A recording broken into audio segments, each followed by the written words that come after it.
The debate got spicy fast. Vice President Pence.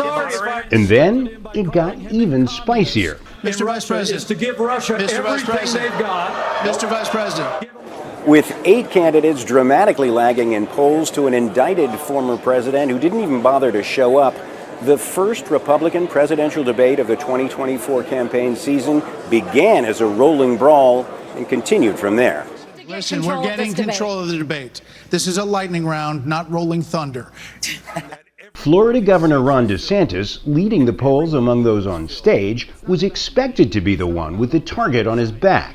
My sole focus will be on your future and reversing this country's decline.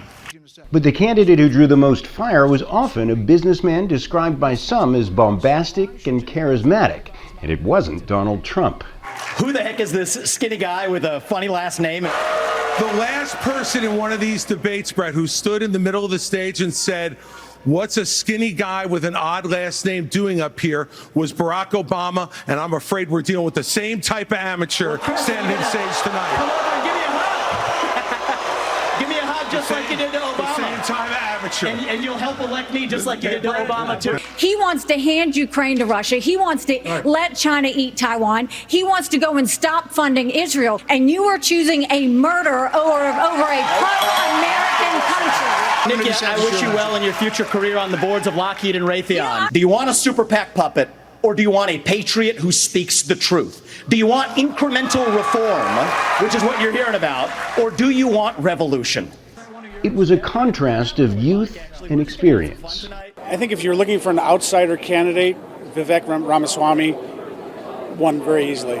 If you're looking for the political establishment, I think the winner was Nikki Haley, because I think she effectively defended foreign policy, and she also did a very good job on the abortion question. I'll tell you who did a great job. An absent Trump appeared in an online interview instead, as some rivals declared him unfit to resume office. We have to face the fact that Trump is the most disliked politician in America. We can't win a general election that way.